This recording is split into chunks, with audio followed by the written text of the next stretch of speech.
Everyone, I am Tarun. So we Indians often talk endlessly about the healthcare, but क्या हम तीन uncomfortable truth को जानते हैं? We are short of the hospital beds. We don't focus enough on the preventive healthcare, and we often chase the hospital stocks after they become expensive. इसी theme को लेते हुए मैं 3 हॉस्पिटल स्टॉक्स के बारे में बात करूंगा जो कि क्वाइटली अपने स्केल को बिल्ड कर रहे हैं so that they can have a better days ahead. 1.3 hospital bed पर 1000 पॉपुलेशन इंडिया में है अभी, जो कि WHO स्टैंडर्ड से आधा है. WHO बोलता है 2.5 से 3 हॉस्पिटल बेड पर 1000 होना चाहिए पीपल, जबकि हमारे इंडिया में 1.3 है ये नंबर.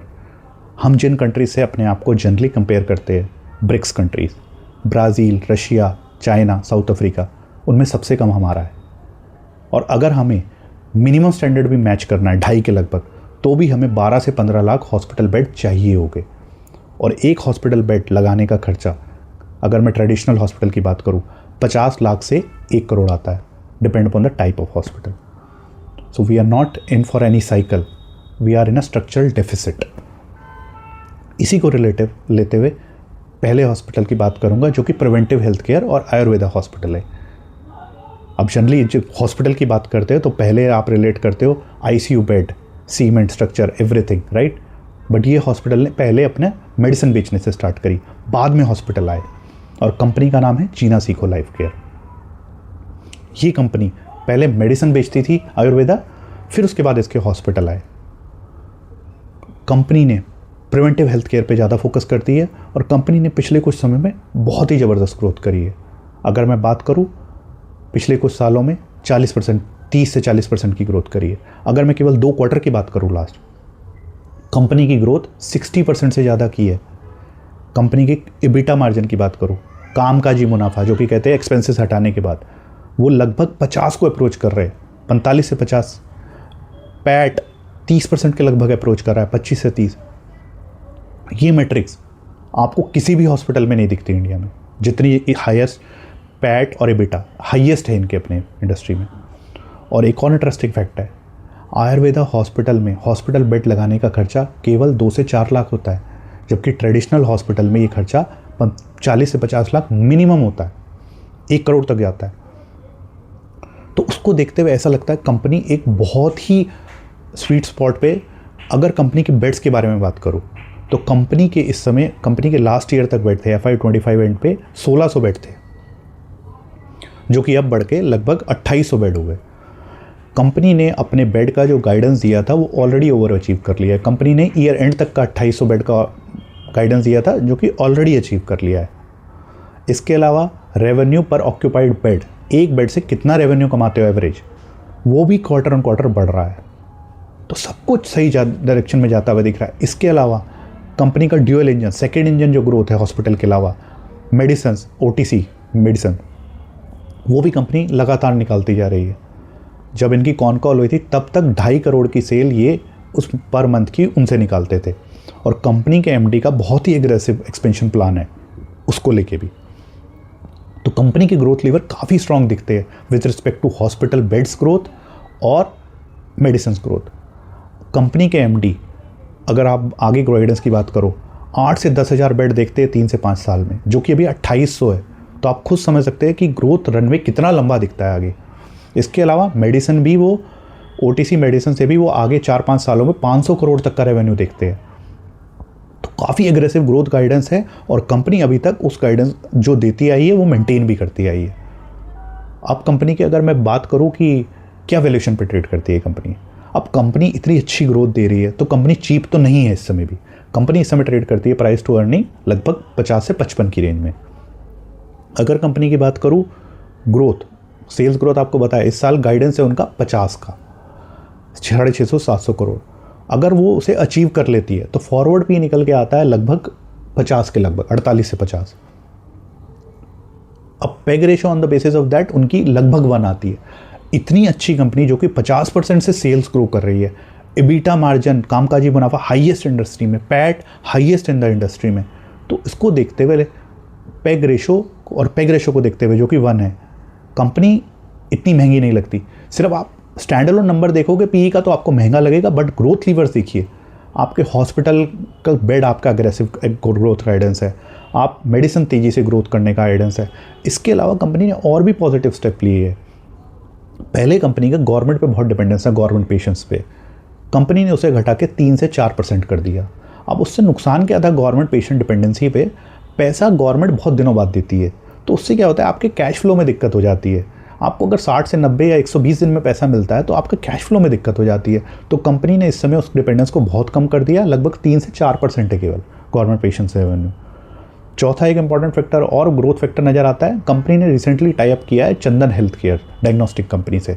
उससे क्या होगा, वो कंपनी इनके हॉस्पिटल में डायग्नोस्टिक लैब सेटअप करेगी और वो ऑलरेडी एक्रेडिटेड है, राइट। तो उससे क्या होगा कि आपको जो है इंश्योरेंस मिलने में दिक्कत नहीं होगी पेशेंट को, क्योंकि उनकी लैब रिपोर्ट को माना जाएगा। तो इससे क्या होगा, एक सीमलेस इंटीग्रेशन हो जाएगा, आपको कन्वर्जन करने में ईजी होगा पेशेंट का। तो सारे स्टेप पॉजिटिव, हॉस्पिटल बेड की ग्रोथ, मेडिसिन की ग्रोथ, गवर्नमेंट पेशेंट पे डिपेंडेंस हटाना और नए नए टाई अप करना, सारे पॉजिटिव डायरेक्शन में। चीप नहीं है company, but considering the growth lever company के पास जो है, कंपनी एक आने जो ग्रोथ लीवर देखते हैं उसको देखते हुए कंपनी ठीक ठाक वैल्यूएशन पे ट्रेड कर रही है। अच्छी चीज़ कभी सस्ती नहीं मिलेगी मार्केट में, ये आप अपने दिमाग में डाल लीजिए। कुछ रिस्क फैक्टर भी है कंपनी के।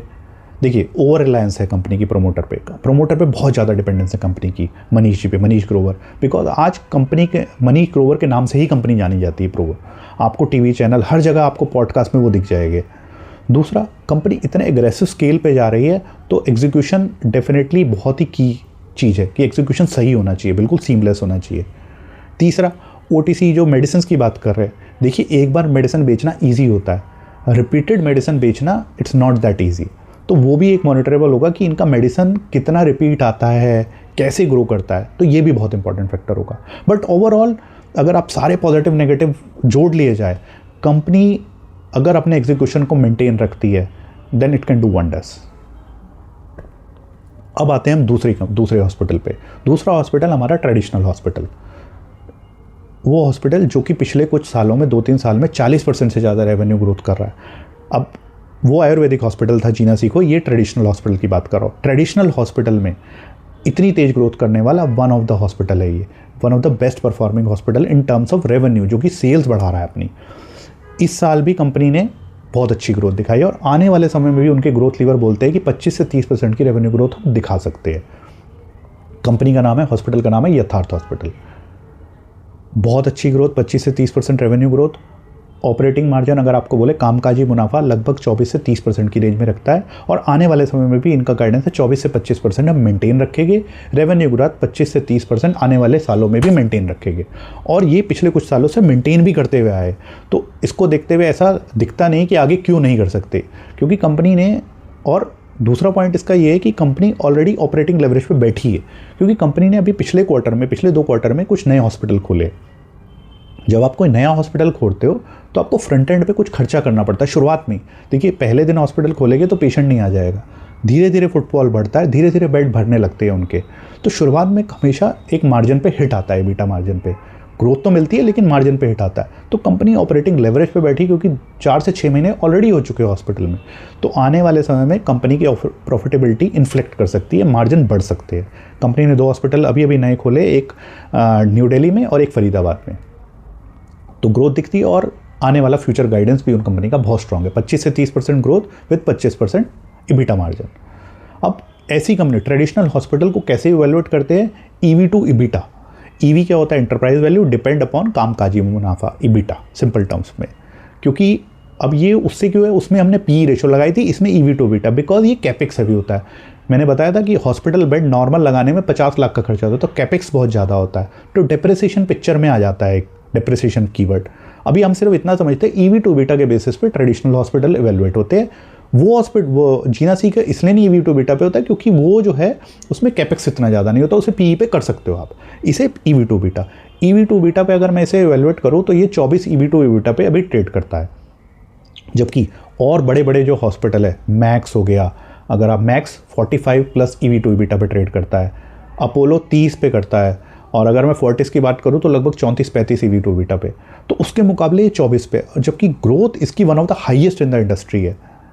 कुछ चैलेंज थे इसके पुराने जो इन्होंने काम किया है, जैसे पहले इनको बहुत सारे इनके केसेस थे, इनकी ज़मीनें जब अटैच थी आईटी डिपार्टमेंट, लेकिन वो सब पीछे अब छोड़ते हुए रिजॉल्व हो गई है पिछले कुछ 3 से 6 महीने में। तो कंपनी अच्छी डायरेक्शन में दिख रही है। कैश फ्लो से भी कुछ प्रॉब्लम थी लोगों को, इन्वेस्टर्स को, लेकिन उसमें भी इम्प्रूवमेंट लगातार दिखता जा रहा है। और कंपनी मैनेजमेंट काफ़ी एग्रेसिव है विद टर्म्स ऑफ कि ग्रोथ को लेके, ग्रोथ हंगरी है, तभी बार बार एक्विजिशन भी करी उन्होंने एक आगरा हॉस्पिटल की। तो अच्छे ग्रोथ लीवर दिखते हैं, डिसेंट वैल्यूएशन, डिसेंट आपको उस पर दिख जाएगा EV to EBITDA पे, कोई बहुत महंगा नहीं दिखता कंसिडरिंग जो ग्रोथ वेक्टर्स है। इसको देखते हुए ये भी एक पॉइंट लगता है कि आने वाले समय में आपको अगर ये रेवेन्यू ऐसे ही ग्रो करती रही तो आपको डिसेंट रन दे सकता है।